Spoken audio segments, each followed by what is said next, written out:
ये हमेशा तोड़ मरोड़ की बात करते हैं। वो कोई और बिल है, ये कुछ और बिल है, ये विधानसभा पारित बिल है या आरक्षण है, देश में लागू है, इनको हस्ताक्षर करने में क्यों तकलीफ हो रही है? जब आप कर्नाटक में कर सकते हैं, यहाँ क्यों नहीं कर सकते? कर्नाटक के राज्यपाल के अलग दायित्व है और यहाँ के राज्यपाल के अलग दायित्व है, क्योंकि वहाँ भारतीय जनता पार्टी सरकार है। आप बढ़े हुए आरक्षण में वहाँ हस्ताक्षर कर सकते हैं और यहाँ बढ़े हुए हस्ताक्षर में आप नहीं करेंगे।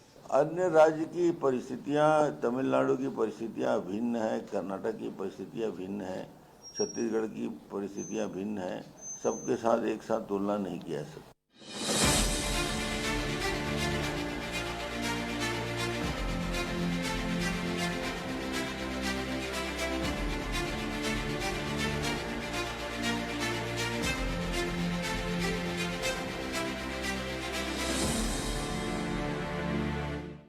दो तीन मुद्दे हैं जो रासुका के बारे में भारतीय जनता पार्टी यहाँ जो घड़ियाली आंसू बहा रही है। उत्तर प्रदेश में यदि छत भी गिर जाए तो इंजीनियर पे रासुका लग जाता है। गोकसी में रासुका लग रहा है। और तो और हद हो गई, जब बच्चे परीक्षा देने जा रहे हैं तो वहाँ यदि नकल पकड़े जाते हैं तो उसमें रासुका लग रहा है। शिक्षकों पे उसको मतलब संपत्ति रात सात तक करने का आदेश है। ये उत्तर प्रदेश में हर मामले में रासुका लगा रहे हैं। बच्चों पे नकल करने पर भी उस पर रासुका लगा रहे हैं, ये जानकारी है। और यहाँ वो घड़ियाली आंसू बहा रहे हैं। सवाल संदर्भ का है, समय का है, टाइमिंग का है और रासुका को लेकर लोगों को मन में दहशत फैलाने का है। नारायणपुर की घटना के बाद तुरंत इस बात को सामने लाना और रासुका लगाना और जो लोग अरेस्ट हुए हैं उनके मन में भय पैदा करना कि धर्मांतरण के खिलाफ कोई भी आवाज़ उठाएगा उसके खिलाफ रासुका लगा दिया जाएगा, एक प्रकार से धर्मांतरण को बढ़ावा देने की बात है।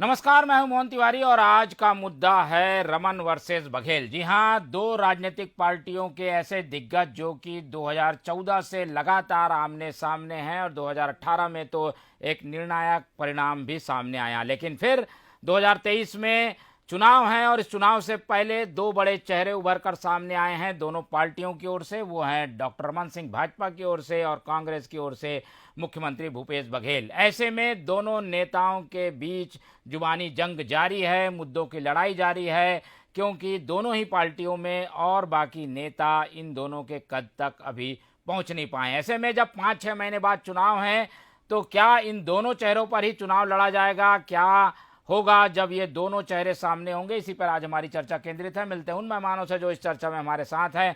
हम बहुत स्वागत करते हैं, स्टूडियो में हमारे साथ मौजूद है राजनीतिक समीक्षक के रूप में मनीष वोरा जी। इसके अलावा हमारे साथ भाजपा का प्रतिनिधित्व करने के लिए मौजूद हैं रविंद्र सिंह जी और कांग्रेस का प्रतिनिधित्व और पक्ष रखने के लिए हमारे साथ हैं रुपेश दुबे जी। तो तीनों ही मेहमानों का हम स्वागत करते हैं।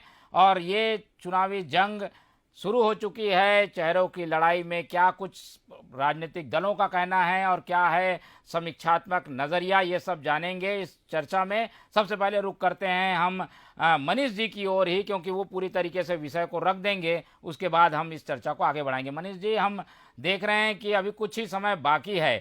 चेहरों को लेकर अधिकृत रूप से तो पार्टियां कुछ नहीं कह रही हैं, लेकिन जो गतिविधियां हैं, जो बयान हैं, जो लीडरशिप है, वो साफ झलक रही है। और भाजपा की ओर से रमन सिंह एक बार फिर से चेहरा बन सकते हैं। मैं इसलिए भी कह रहा हूं कि वो कल झंडा फहराने मुख्यालय जा रहे हैं, उनको ये दायित्व मिला है।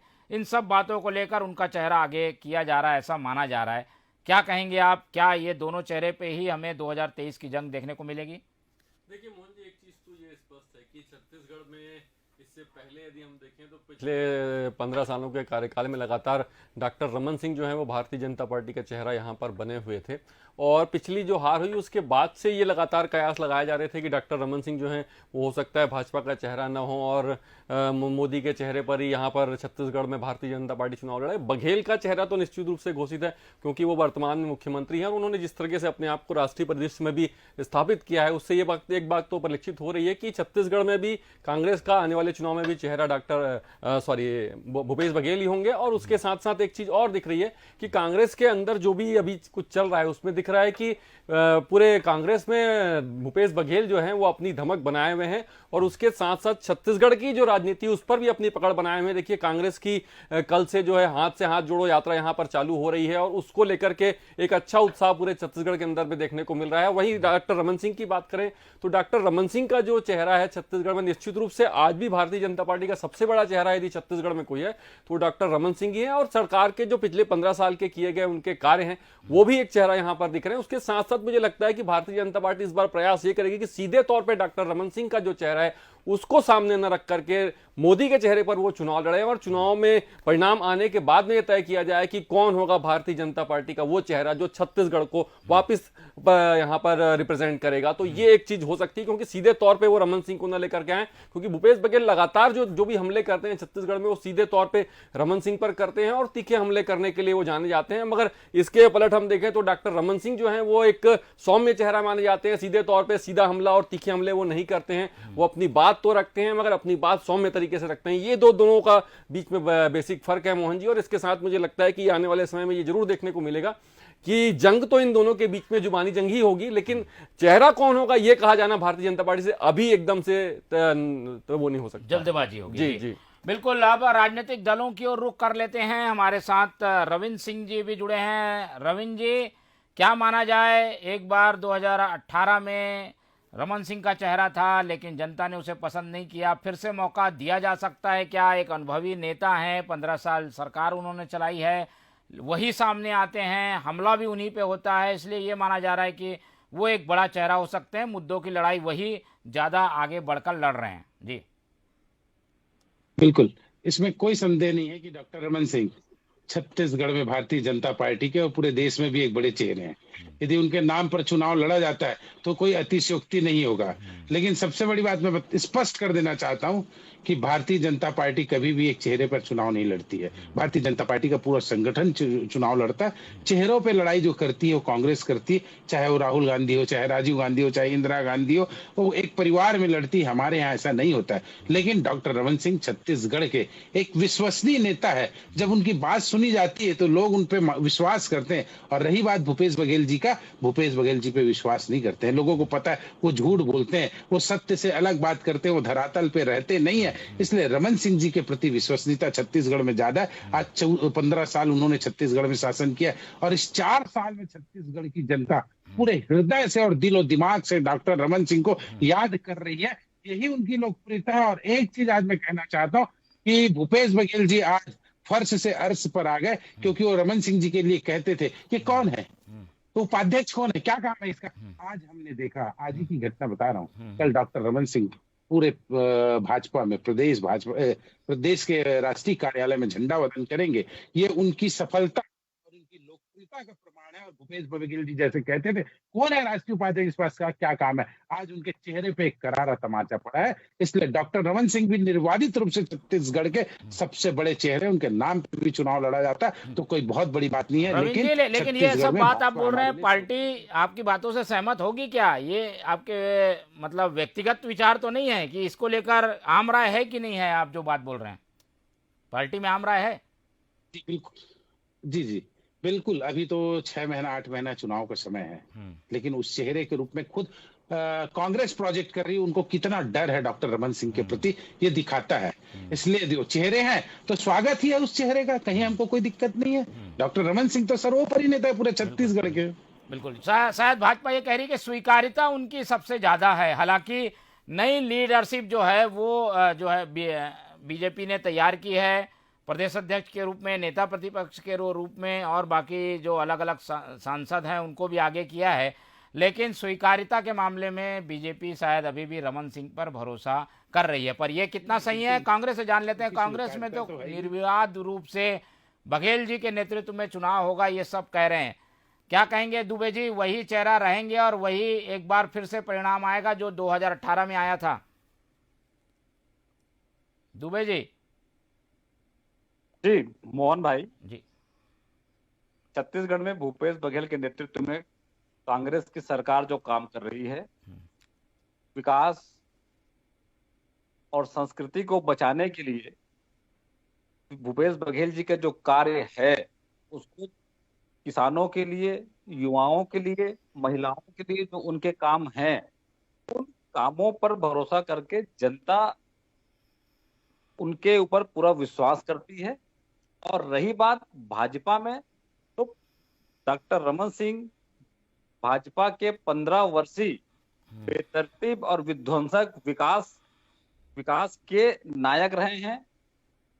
भारतीय जनता पार्टी के लोग, शीर्ष नेतृत्व स्वयं उन पर भरोसा नहीं कर रही है और हम किसी व्यक्ति विशेष पर टिप्पणी ना करके छत्तीसगढ़ का विकास किस प्रकार से हो और छत्तीसगढ़ का विकास जो आम जनता को आर्थिक लाभ पहुंचा करके समाज के अंतिम व्यक्ति तक कैसे उठाया जाए, इस कार्य योजना के साथ काम कर रहे हैं। और चूंकि छत्तीसगढ़ में भूपेश बघेल जी के चेहरे और कद के बराबर भाजपा के कोई नेता नहीं है, इसलिए ये शीर्ष नेतृत्व के भरोसे और केंद्रीय नेतृत्व के भरोसे यहाँ अपनी राजनीतिक नैया को पार लगाने का असफल प्रयास कर रहे हैं। कांग्रेस विकास पे बात करती है और भाजपा का 15 वर्षीय विनाश छत्तीसगढ़ की जनता ने देखा है और इसलिए उन्हें नकार दिया गया है। नहीं तो क्या चुनौती मानते हैं क्या? मान लो अगर ये चेहरा बन गया तो रमन सिंह तो बड़ी चुनौती बन जाएंगे आप लोगों के, क्योंकि आप लोग बार बार टारगेट उन्हीं को करते हैं। ऐसा है क्या? चुनौती तो है। चुनौती रमन सिंह जी चुनौती नहीं है। आज पूरी राज्य की भाजपा और केंद्र की भाजपा के लिए छत्तीसगढ़ की कांग्रेस सरकार और भूपेश बघेल जी चुनौती बने हुए हैं। इसलिए ये तमाम हथकंडे अपना करके, संवैधानिक संस्थाओं का दुरुपयोग करके और धर्म संस्कृति के नाम पर छत्तीसगढ़ में दंगा फैलाने या धार्मिक उन्माद फैलाने की मुख्य धारा पे भाजपा ही काम कर रहे हैं। उसका मुंहतोड़ जवाब इनको आने वाले समय में छत्तीसगढ़ की जनता स्वयं देगी। और जिस प्रकार से इनके 15 वर्षीय विकास के दम्भ को छत्तीसगढ़ की जनता ने एक सिरे से नकार दिया और उसी तर्ज पे कांग्रेस जो संस्कृति, किसान, युवा और महिलाओं के लिए काम कर रही है, उनके दम पे आने वाले चुनाव में कांग्रेस आम जनता के पास जाएगी। हम अति आत्मविश्वास से बात नहीं कर रहे हैं और हम अपनी फ्लैगशिप योजना, चाहे भारत जोड़ो, हाथ से हाथ जोड़ो योजना के अंतर्गत बूथ के अंतिम व्यक्ति तक जा करके सरकार की योजना को बता करके उन्हें लाभान्वित करने का पूरा संकल्पित मन से काम कर रहे हैं, जिसका भाजपा के पास कोई तोड़ नहीं है। ये सिर्फ रासुका और धार्मिक उन्माद फैलाने पे भरोसा कर रहे हैं। ये तो ब्रांड जो बघेल बन चुके हैं, शायद इसी के भरोसे कोई भी सामने आ जाए वो जीत का दावा कर रहे हैं। और बीजेपी के लिए जरूर ये चुनौती है कि एक चेहरे के साथ साथ ब्रांड बन के जब बघेल जी सामने आए हैं तो उसका जवाब देना होगा। रविंद्र जी बताइए, ये बघेल जी को किस ढंग की चुनौती के रूप में आप लोग लेते? जब वो अध्यक्ष बने थे तब हल्के में आप लोग ने लिया, 18 में परिणाम आ गए, अब वो मुख्यमंत्री हैं तो और ज़्यादा मजबूत हुए हैं। ऐसे में आप लोग के सामने तो बड़ी चुनौती है, चेहरा एक आगे करने के बजाय आप लोगों को तो मिल के लड़ना चाहिए। नहीं, हम तो मिलकर ही लड़ते हैं। रमन सिंह जी बोला ना, पूरे प्रदेश के निर्विवादित नेता है, उनके नेतृत्व में यदि चुनाव लड़ते हैं तो हमको फायदा होगा, क्योंकि हम 15 साल उनके नेतृत्व में चुनाव लड़े हैं और सरकार में रहे। रही बात आप बोल रहे हैं भूपेश बघेल कितनी बड़ी चुनौती, बिल्कुल चुनौती नहीं है। हो सकता है इसके पहले चुनौती रहे होंगे तो सरकार में आ गए। 4 साल इनकी जो कार्य प्रणाली थी, इसको छत्तीसगढ़ की जनता ने देखा है, कैसे झूठ बोलते हैं, कैसे छल करते हैं, कैसे फरेब करते हैं। तो भूपेश बघेल का पूरा कार्यशैली जनता के बीच एक्सपोज हो चुका है। ये रासुका लगाते हैं, सबसे पहले रासुका में यदि धार्मिक संप्रदाय फैलाने का आरोप किसी ऊपर लगना चाहिए ना, तो उनके पिता श्री नंद कुमार बघेल पे लगना चाहिए। और यदि भूपेश बघेल जी मैं चुनौती देता हूं, मैं उनमें दम है, तो सबसे पहले उनको गिरफ्तार करके बताएं, जो भगवान राम पे, हिंदू आस्थाओं पे और जनता के एक बड़े जनमानस की भावनाओं पर आहत करते हैं। यदि इनका उद्देश्य साफ है तो लगाए रासुका नंद कुमार बघेल पे, इन पर किसने रोका हुआ है? इसलिए इनका चेहरा एक्सपोज हो चुका है। इन्होंने कहा था शराबबंदी करेंगे, बेरोजगारों को पैसा देंगे, अनियमित कर्मचारियों को नियमित करेंगे, रसोइयों संघ को हम मतलब ये नौकरी पे रखेंगे, किसी को नहीं किया। इनका झूठ बेनकाब है। भूपेश बघेल हमारे लिए कोई चुनौती नहीं है, उनका चेहरा चुनौती नहीं है। और जैसे रुपेश दुबे अभी बोल रहे थे इनकी फ्लैगशिप योजना हाथ से हाथ जोड़ो या भारत जोड़ो, अरे आपकी फ्लैगशिप योजना तो नरवा गुरुआ थी, आपका तो गोधन न्याय योजना था, उसका नाम नहीं लिया। ये फ्लैगशिप अभी 4 दिन पहले बोल रहे थे हमारी फ्लैगशिप योजना कहाँ गई? क्योंकि आपको पता है गोबर घोटाला पूरे देश का सबसे बड़ा घोटाला होने वाला है। सुन लीजिए, गोबर घोटाला सबसे बड़ा घोटाला होने वाला है, इसलिए अब उसको फ्लैगशिप से हटा लिए उन लोग। डॉक्टर रमन सिंह वो चेहरे जो गरीबों को, जिसके घरों में चूल्हा नहीं जलता था, उसको 1 रुपए किलो में चावल देने वाले व्यक्ति थे। छत्तीसगढ़ में भूखा व्यक्ति कोई नहीं सोया। जी, तो आप लोग पर बड़ा आरोप लग रहा है। जी, भूपेश बघेल जी हमारे लिए कोई चुनौती नहीं है, पूरी तरह हारेंगे। वो ज्यादा से ज्यादा 20 सीट में सिमट भी गए तो आश्चर्य नहीं है। कांग्रेस प्रदेश से साफ हुई और छत्तीसगढ़ से पूरी तरह साफ होने जा रही है। बिल्कुल दुबे जी, जो योजनाएं हैं वो भी बड़ा काम करेगी, केवल चेहरे से काम नहीं चलेगा। जो चेहरा है उसे काम करके भी दिखाना होगा, चाहे रमन सिंह हो चाहे बघेल जी हो। तिवारी जी, छत्तीसगढ़ में कांग्रेस सरकार की योजनाएं हैं। किसानों के लिए गोधन न्याय योजना विश्व की सबसे बड़ी योजना के रूप में प्रचारित हुई है और यहाँ आकर के सीख रहे हैं। और गोमूत्र योजना, अभी मिलेट मिशन, जो भाजपा के लोग मिलेट वर्ष घोषित करते हैं उसके बाद उस पर कोई कार्य योजना नहीं बना सकते, वो छत्तीसगढ़ सरकार ने मिलेट मिशन के नाम से आम जनता को और सीधा कृषि से जोड़ करके जो लाभ पहुंचाने का जो काम करी है। और रही बात रासुका की, तो रासुका के बारे में बता देना चाहता हूं, भाजपा ने वर्ष 2015 से अपने 15 वर्षीय कार्यकाल में 9 बार रासुका लगाया। और रही बात अभी क्या स्थिति थी? माननीय भूपेश बघेल जी की पिताजी, यहाँ अभिव्यक्ति की आजादी है, अभिव्यक्ति की आजादी पे रासुका नहीं लगता। राजनांदगांव में अभिव्यक्ति की आजादी के नाम से, सुनिए मेरी बात, सुन लीजिए मेरी बात, जब अग्रवाल डोंगरगढ़ के अग्रवाल पे लगा था तो भूपेश बघेल जी पे उन्होंने आरोप लगाया था बिजली बिल के मामले को। तो भूपेश बघेल जी पहले ऐसे मुख्यमंत्री थे, उन्होंने अभिव्यक्ति की स्वतंत्रता के नाम पर उस व्यक्ति से रासुका हटाया था। आपकी सरकार अन्य राज्यों में है, उत्तर प्रदेश में है, महाराष्ट्र में है, कर्नाटक में है, वहां रासुका क्यों लगे हैं? आप बताइए। मुद्दे पर तो बाद में आएंगे, चेहरों की बात हो रही है, चेहरों की स्वीकार्यता कितनी है, एक बार फिर से मनीष जी की ओर रुख कर लेते हैं। मनीष जी, अगर दोनों पार्टियों की ओर से देखें तो एक तस्वीर सामने तो आ गई है कि दोनों ओर से ये 2 बड़े नेता होंगे जिनके आधार पर वोट तो मांगा ही जाएगा। क्या कहेंगे आप कि भाजपा में थोड़ा संशय है, आप भाजपा को करीब से जानते भी हैं, क्या भाजपा कोई नया दांव खेल सकती है या वो इस तरीके से रमन सिंह के सौम्य चेहरे पर एक बार फिर से सामने आ सकती है?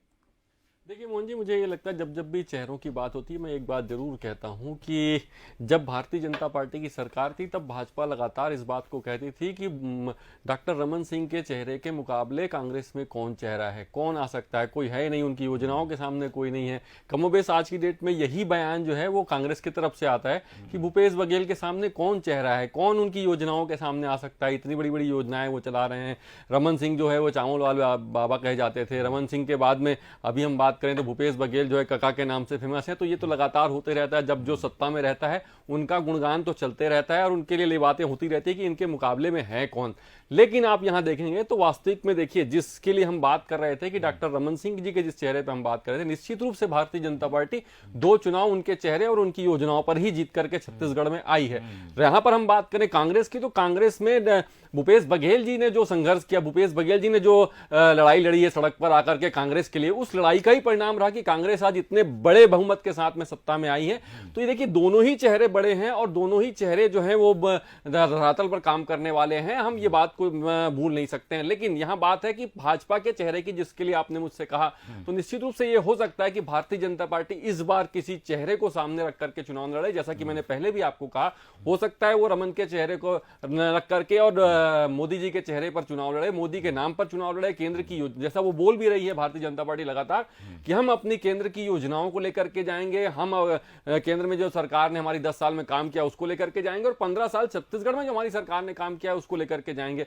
तो ये जो दो बातें वो कह रही हैं, निश्चित रूप से भारतीय जनता पार्टी ये बात लगातार कहती है कि हम कभी भी चेहरे पर चुनाव लड़ते हैं, हमारा चुनाव लड़ते हैं हमारे कार्यकर्ता और हमारा कैडर चुनाव लड़ता है। लेकिन ऐसा नहीं है। आप देखिए आज पूरे केंद्र में यदि कोई एकमात्र नाम चल रहा है तो वो मोदी का नाम चल रहा है और कोई दूसरा नाम नहीं चल रहा है वहां पर। तो छत्तीसगढ़ की यदि हम उत्तर प्रदेश में आप बात करें तो केवल योगी का नाम चल रहा है और कोई दूसरा नाम वहां पर नहीं चल रहा है। लेकिन छत्तीसगढ़ में मुझे लगता है कि भारतीय जनता पार्टी इस बात का प्रयास करेगी कि रमन सिंह की बजाय वो जो है मोदी के चेहरे पर केंद्र की योजनाओं को लेकर के और प्रदेश के विकास को लेकर के बात करे और के राज्य सरकार की जो विफलता है उनको लेकर के बात करे, उस पर चुनाव लड़े। चेहरा मुझे लगता है निश्चित रूप से यहां पर कोई सामने नहीं आएगा, ऐसा मुझे लगता है वर्तमान। लेकिन इस बात को इनकार नहीं किया जा सकता कि क्रिकेट और राजनीति दोनों अनिश्चितताओं का खेल है और अंतिम समय में कहीं भी कोई भी परिवर्तन हो सकता है। मोहन जी बिल्कुल, तो शायद बीजेपी एक सहम के दूध का जला कहते हैं छाछ को भी फूक फूक कर पीता, कुछ उस स्थिति में है और इसीलिए इंतजार करना होगा। लेकिन दुबे जी,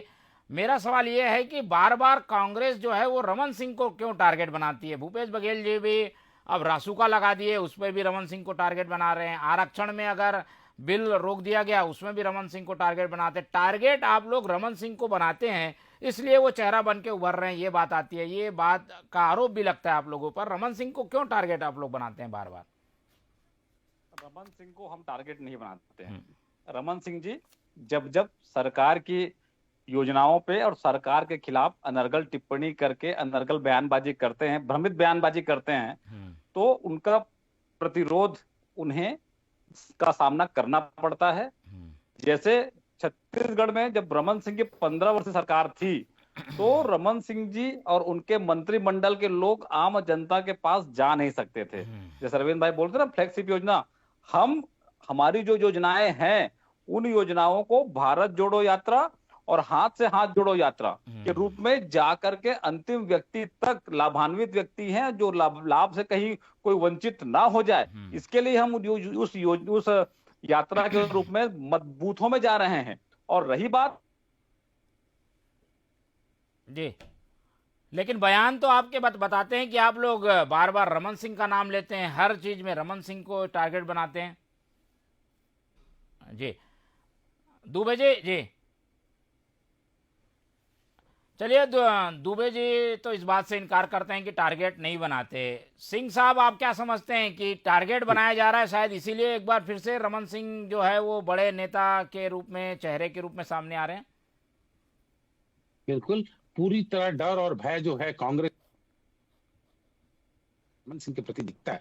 आप एक चीज देख लीजिए, अभी कुछ दिन पहले राजेश मनोज जी ने प्रेस कॉन्फ्रेंस किया और जो चैट्स बाहर आए जीपी सिंह और क्या कहते हैं सुनील टुटेजा जी का, उसमें क्लियर कट है कि डॉक्टर रमन सिंह को फंसाने की पूरी साजिश की गई। मीडिया के सामने तथ्य आए हैं और पूरे चैट्स आए हैं, तो इन्हें डर लगता है कि कहीं डॉक्टर रमन सिंह फिर से ना हो जाए, इसलिए आक्रमण करते रहते हैं। चाहे आरक्षण के मामले में हो तो बोल देंगे क्या कहते हैं ये रुकवा रहे हैं। इनको इतना डर और भय है क्योंकि उन्होंने 15 साल काम किया है, लोगों के बीच गए हैं और 4 साल में पूरी तरह विफल हो चुके हैं। इसलिए ये भी नहीं रही है दुर्गति, भाजपा की दुर्गति के जनक है रमन सिंह। कांग्रेस की दुर्गति को देख लीजिए कि लोकसभा में नेता प्राप्त विपक्ष, बिल्कुल आवाज नहीं आ जी, विपक्ष के दल के रूप में रुपेश जी, इसकी चिंता आपको करना है। 2 राज्यों में सिमट के रह गए और अभी 2024 के आते आते दिसंबर के अंत तक आप पूरे देश से कांग्रेस खत्म हो जाएगी, हम इस बात को जानते हैं।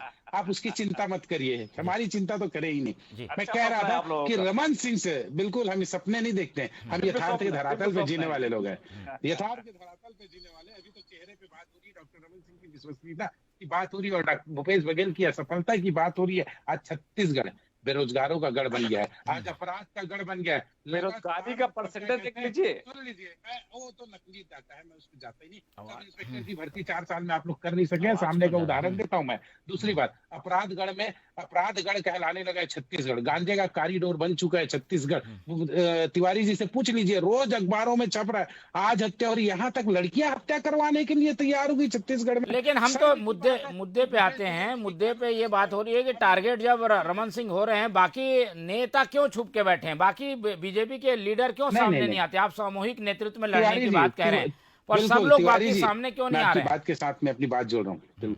अजय चंद्राकर जी कम मुखर हैं क्या? लगातार कांग्रेस पे हमला बेतुके करते रहते हैं। मुखर है वो।